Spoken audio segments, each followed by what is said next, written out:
Sports is a business, so you gotta understand it's not personal, it's more business, and you gotta be able to produce. When you stop producing, then it's like, what are you around for? So you gotta always keep that first and understand that.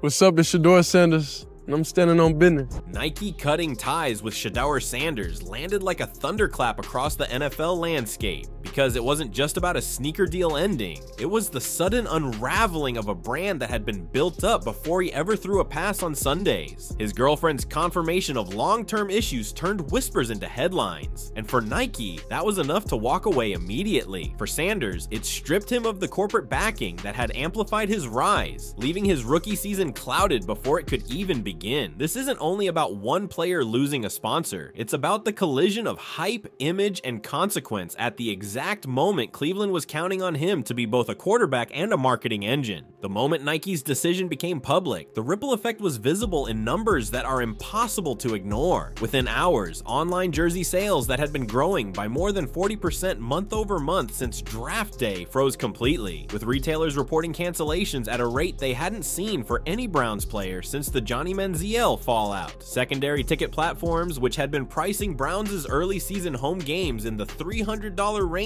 for lower bowl seats, saw average listings fall to just above $180. That's a drop of nearly 40% in market value, and it happened in less than 2 days. Television networks felt it too. Preseason highlight packages that typically would have surged past 1 million views across YouTube and ESPN's digital platforms were plateauing at a fraction of those numbers. These aren't abstract reactions, they're measurable shifts in attention, demand, and money, and they hit Cleveland right at the moment they were planning to leverage their rookie quarterback's hype into long-term growth. What makes this even sharper is the timing within the NFL calendar. Preseason isn't just about tune-ups, it's the stretch where teams push season ticket packages, broadcast partners finalize storylines, and sportsbooks set the tone for wagering volume around young stars. Sanders was penciled in as the face of that push. He was expected to take at least 30 to 40 meaningful snaps with the starters across the first 2 preseason games, giving both fans and analysts a baseline to evaluate his command of the offense.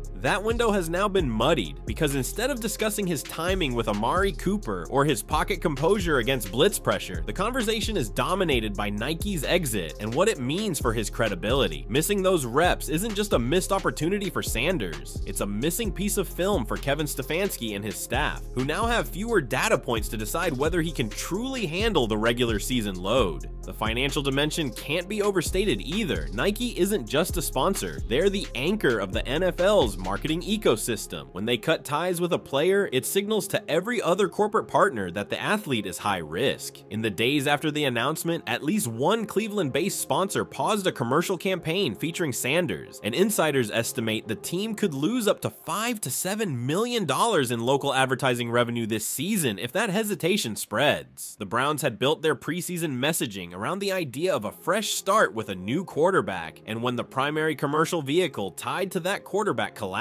the franchise's ability to monetize that story goes with it. This mirrors what happened in 2016 when Nike distanced itself from Manziel, and Cleveland TV ratings for preseason games fell nearly 18% year over year, dragging down ad revenue for local affiliates. Sports betting is another overlooked but measurable area where Nike's move had an immediate impact. Before the fallout, Sanders-related prop bets accounted for more than 20% of rookie quarterback wagering volume across 2 of the biggest sportsbooks, nearly identical to the action Caleb Williams was drawing in Chicago. Within a week of Nike's announcement, that number had been cut in half. Bettors weren't just pulling money off the table, they were reallocating towards safer, established quarterbacks, a shift that reduces the Browns' visibility in one of the NFL's fastest-growing revenue streams. For a league that has tied much of its growth narrative to gambling partnerships, losing one of its most hyped rookies as a driver of betting handle is a measurable setback. And then there's the perception inside the building. When a quarterback becomes the focal point of national headlines for reasons unrelated to football, it creates an unavoidable distraction in the locker room. Veterans look at rookies not just for performance, but for steadiness, and losing a sponsor of Nike's size before week 1 raises questions about leadership and focus. That's the kind of intangible factor that doesn't show up in a box score, but can shape a season's trajectory. Sanders was supposed to command attention by delivering highlight throws and steady progress. Instead, every camera camera angle is trained on the controversy surrounding his brand collapse. All of this combines into one clear reality. Nike's firing of Shedeur Sanders wasn't an isolated move. It triggered measurable declines in jersey sales, ticket resale value, digital viewership, local sponsorship confidence, and sports betting activity. It shifted the narrative around the Browns from optimism to uncertainty, and it did so before Sanders had even been given the chance to prove himself on the field. That's why this moment is more than just an endorsement deal gone bad. It's a case study in how quickly the entire economic engine around an NFL team can pivot when its central figure loses credibility overnight. The fallout from Nike's decision matters right now because of how quickly it collides with the Browns' immediate needs and the NFL's broader business cycle. This isn't something that can be dealt with in the offseason or down the road. The ripple effects are already shaping practice reps, ticket markets, and television storylines. For Sanders, the timing could not be worse. A rookie quarterback's first preseason is the foundation of his career, and that foundation is being tested under circumstances no one in Cleveland prepared for. The preseason opener told the story in hard numbers. Local broadcasts pulled in 5.8 million viewers, a 27% jump from the same slot last year, almost entirely driven by curiosity about Sanders taking the field. By the second week of preseason, with the Nike controversy dominating headlines, viewership dipped back down toward baseline levels, erasing the initial boost. Digital engagement followed the same curve. Highlight reels of Sanders that routinely cleared 1 million views on YouTube were struggling to reach 400,000. The demand was there when the narrative was hype, but once the story shifted, attention fragmented. For a rookie, depending on national spotlight to establish himself, those numbers represent lost momentum. The effect on ticket sales was just as immediate. Cleveland's front office saw a surge of 4,500 season ticket sales within 3 weeks of drafting Sanders, a pace reminiscent of Baker Mayfield's arrival. But within days of Nike's announcement, secondary markets reported lower bowl prices falling nearly 40%, from the $280 range to just over $170. That's not abstract fluctuation. It reflects fans who bought into the hype now dumping tickets at a loss, undermining the atmosphere and financial upside the team was banking on. When confidence slips this quickly, it affects not just one season's gate, but the long-term renewal cycle for season ticket holders. On the football side, Sanders' development is tied directly to reps, and those reps are in danger of being overshadowed. He was projected to attempt 60 preseason passes with the starters, enough for Kevin Stefanski and his staff to measure decision-making, blitz recognition, and accuracy against NFL speed. Those snaps are no longer just about development. They're framed against controversy. Every throw is evaluated not just for mechanics, but through the lens of whether Sanders can stay composed while his brand unravels. If the Browns choose to protect him by limiting exposure, they also limit their own data on whether he can be trusted in regular season action. It's a lose-lose situation that no rookie quarterback wants to face. The NFL as a league also feels the impact. Rookies like Sanders aren't just players, they're storylines used to drive national programming. A quarterback in Cleveland doesn't normally move national ratings, but Sanders' combination of pedigree and hype made him an exception. Losing that narrative hurts not only local broadcasts, but the NFL's primetime product. Networks had banked on him delivering curiosity ratings in at least 2 early season games, and when that curiosity flips to skepticism, the numbers suffer. When Baker Mayfield's hype wore off, Cleveland's national ratings dropped by double digits. The league doesn't want a repeat of that scenario, especially when gambling markets and merchandise revenue are tied to rookie stardom. Fan sentiment is another piece that underscores why this moment matters right now. Tracking data shows that hashtags tied to Sanders went from overwhelmingly positive in the days after the draft to nearly 70% negative sentiment after the Nike story broke. Reddit threads, Twitter debates, and Browns fan forums have shifted from excitement to open questioning of whether he should even start week 1. That isn't just noise, and it affects how other players view him, because a quarterback's leadership is judged in part by whether he can rally fan confidence. When that confidence cracks, it seeps into the locker room.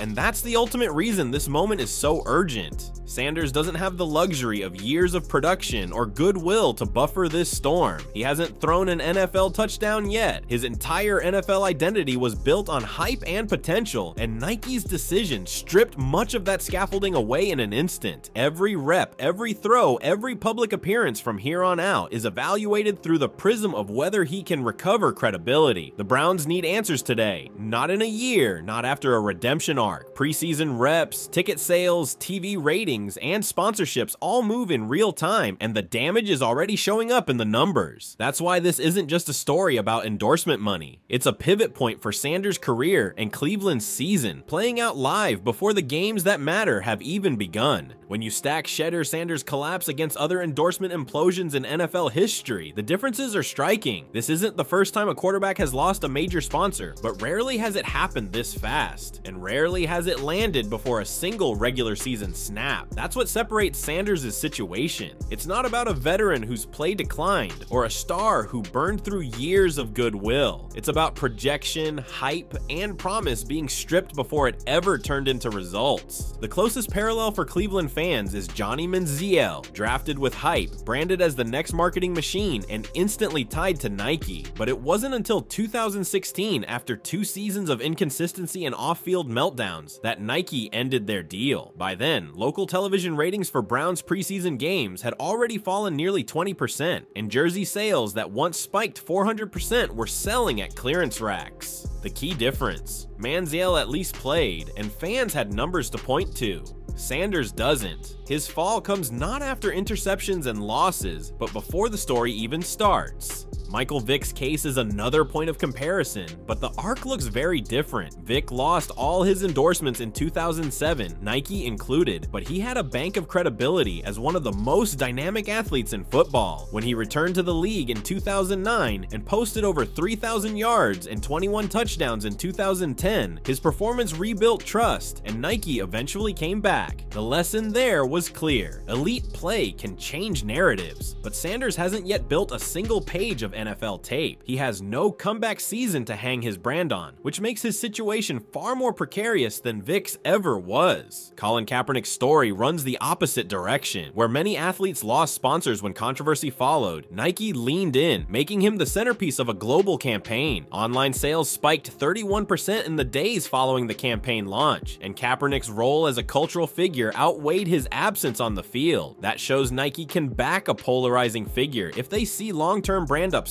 With Sanders, they saw the opposite. Not a cultural stand, but a liability with no proven on-field foundation. Instead of doubling down, they cut ties. Even in broader sports history, Sanders' case looks unusual. Tiger Woods lost more than $22 million in endorsements in 2009, but he had more than a decade of global dominance in golf to cushion the fall. His sponsors calculated that eventually the winning would outweigh the controversy. Sanders hasn't built that kind of legacy. His total endorsement earnings barely scratched 7 figures, and the majority of his marketability rested on projection, not championships, not playoff moments, not MVP runs. When projection is all you have and it gets punctured this early, the floor falls out much faster. The numbers tell the story clearly. When Manziel's deal ended, his completion percentage was sitting at 57% with a 6-to-7 TD to INT ratio. Vick, when cut loose, had years of highlight film to prove he was worth waiting on. Sanders in college put up a 69% completion rate with over 3,200 yards and 27 touchdowns in his final season, numbers that made scouts view him as poised and efficient. Yet those stats, impressive in college, have no bearing now that his brand has collapsed before the NFL sample size exists. Performance data that should be his safety net doesn't count yet, and that makes the comparison more severe. What all these examples underline is that Sanders' downfall didn't follow the usual script. Athletes typically lose endorsements after years of play when fans and sponsors have evidence to justify their decisions. Sanders lost his before he ever got to prove himself, which makes the consequences heavier. For Cleveland, that means recalibrating expectations, not around a struggling veteran, but around a rookie who hasn't been given the chance to validate his hype. For the league, it raises questions about how much risk brands should take on young players, especially with NIL accelerating the timeline for sponsorships. In short, this isn't Manziel 2.0 or Vick or Kaepernick. Those stories had arcs, redemption, or cultural relevance to offset the fall. Sanders' story is different. It's about losing credibility at the starting line, and history shows that recovery is far harder when the foundation was never built in the first place. The deeper you look at the business side, the clearer it becomes that Nike's decision wasn't just a hit to Shedeur Sanders' personal bank account. It sent shockwaves through every revenue stream tied to the Browns. Merchandise is the most visible piece. After draft night, Sanders' jersey was one of the fastest fastest selling rookie items in the NFL, with online orders spiking by more than 40% compared to the team's previous rookie launches. Cleveland was projecting record-setting rookie sales, but in the days following Nike's exit, independent retail trackers showed that volume slowing by a quarter. That kind of drop represents millions of dollars in lost revenue, not just for Sanders, but for the Browns and the league's shared licensing pool. Television partners feel it too. National networks like NBC and ESPN had slotted Sanders into highlight reels and promotional packages for primetime games, betting on his name to attract casual viewers. This wasn't without precedent. When Baker Mayfield was drafted, Browns' national appearances posted a 21% spike in ratings compared to their baseline. Sanders was expected to bring a similar lift, but after Nike's announcement, digital engagement data turned sharply negative.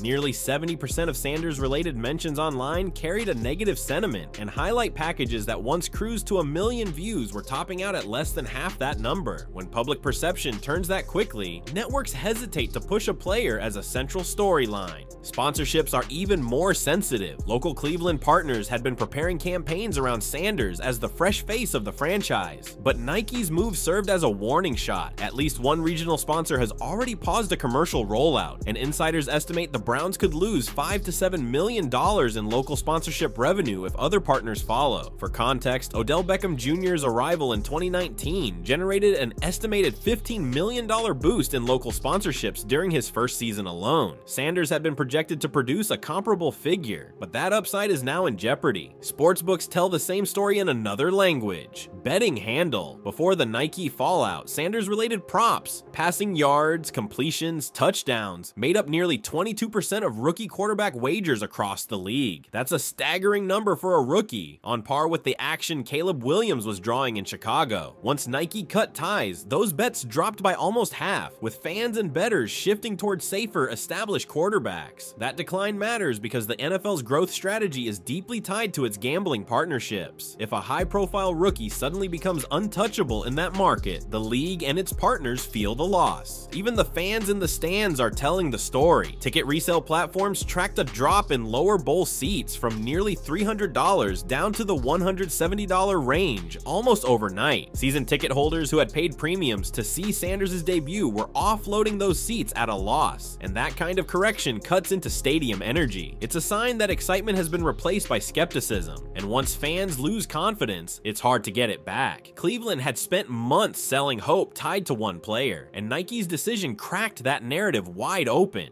For Nike itself, the calculus is simple. This is a company that spends over $3 billion annually on marketing, with global icons across every sport. They can afford to cut ties with a rookie quarterback before he even proves himself, because the risk of carrying baggage far outweighs the potential reward. Shedeur Sanders may have been one of their bold NIL-era bets, but in the end, he was expendable. Nike doesn't need him to move sneakers. They have LeBron James, Kevin Durant, Giannis Antetokounmpo, and countless others. Their brand is built on minimizing risk, and dropping Sanders was a signal to every partner in the NFL ecosystem. The upside no longer justified the gamble. All of this paints a bigger picture. Merchandise slowed, ratings softened, sponsorships pulled back, gambling handle shrank, ticket demand weakened. Every measurable number tied to Sanders shifted almost immediately once Nike made its move. The Browns had positioned him as the center of a marketing plan, and now every partner, every broadcaster, every fan is recalibrating what he means. It's not just about a player losing a deal, it's about a team and a league watching an economic engine sputter before it ever had the chance to take off.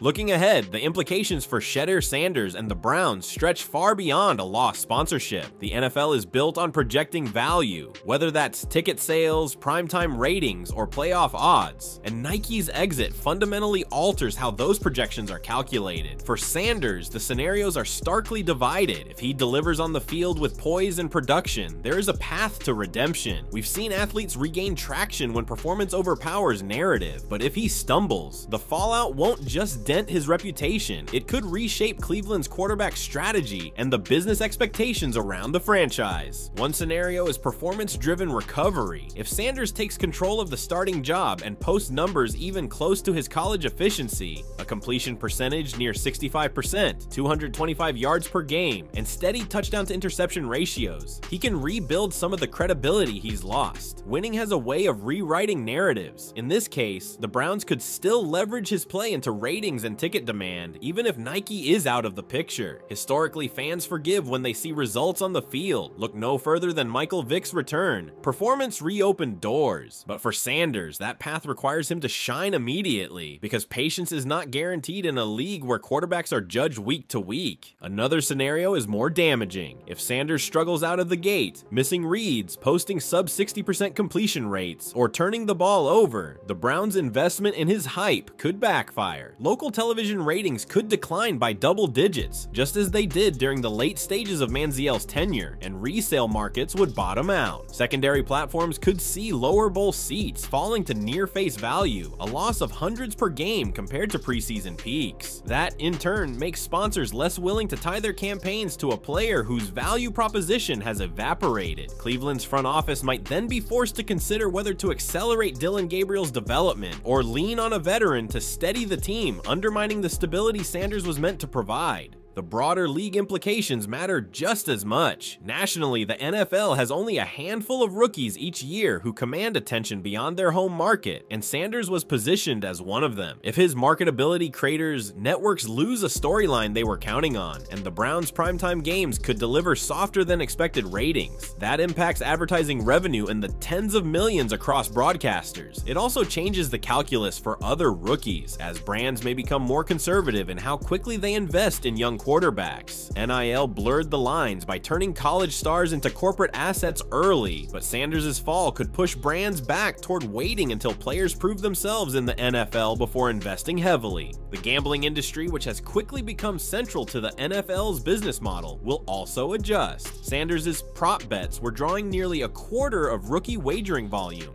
on par with the #1 pick. If that evaporates, sportsbooks lose a hook for casual bettors, and the NFL loses one of the leverage points it uses in negotiating new deals. A rookie quarterback driving that much action was unusual, and if he no longer does, it dents the league's growth narrative around betting engagement. That loss of volume, even if just 15 to 20%, translates into millions in handle that leagues and sportsbooks track closely. For Sanders himself, future endorsements are still possible, but not at the level Nike provided. Secondary brands like Reebok, Puma, or Under Armour could test the waters if he stabilizes his reputation, but they would come in at fractions of what Nike had already invested. That means his off-field earning potential is capped until he builds NFL credibility. From a career perspective, it forces him into a corner. His only way back into the spotlight is consistent play on Sundays. Every touchdown, every efficient drive, every fourth quarter comeback will matter twice as much, because he's now playing not just for wins, but for marketability.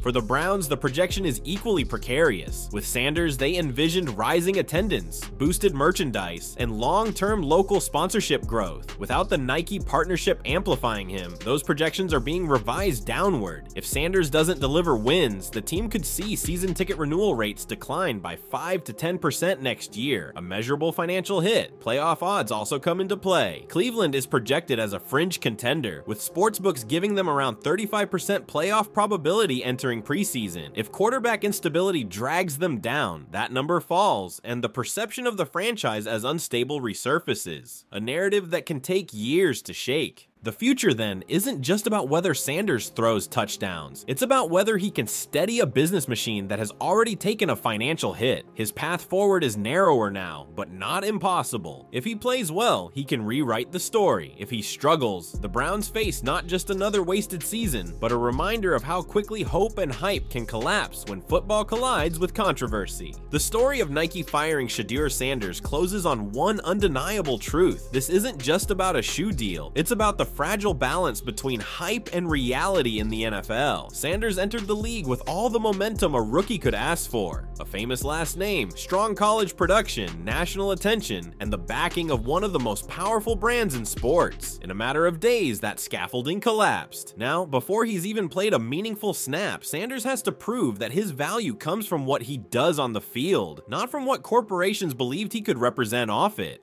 For the Browns, this is more than a distraction. They spent an offseason selling hope around Sanders, projecting merchandise spikes, sellout crowds, and national storylines that would finally put Cleveland football back in the spotlight. Nike's decision pulled that narrative apart, and the numbers already reflect it. Softer ticket resale prices, slower jersey sales, hesitant sponsors, and muted engagement online. The franchise has seen hype collapse before, but this case stings more because it happened before the rookie ever had a chance to earn trust on Sundays. For the league, the lesson is equally sharp. Endorsements and marketability have always been part of the NFL's business model, but the Sanders situation proves how volatile that model can be when it rests entirely on projection. NIL deals accelerated the timeline, but they also exposed the risk. When a brand bets on hype instead of results, one controversy can erase millions in value overnight. That ripple doesn't just affect one player, it shapes how sponsors, networks, and fans approach rookies for years to come. The question now is whether Sanders can flip the story. Winning has a way of changing perception, and quarterbacks who produce often find second chances where others saw only dead ends. But his margin for error is razor thin. Every throw, every drive, every moment under center will be viewed through the lens of whether he can outplay the noise around him. He has the talent to do it. The college numbers prove that. But talent and opportunity don't always align when the business side collapses this quickly. So as Cleveland prepares for the season, the debate lingers. Can Shedeur Sanders' play on the field rebuild the credibility lost off it? Or has his marketability already peaked before his career truly began? And if Nike's exit is the first domino, how many more will fall if the Browns' rookie quarterback doesn't deliver immediately?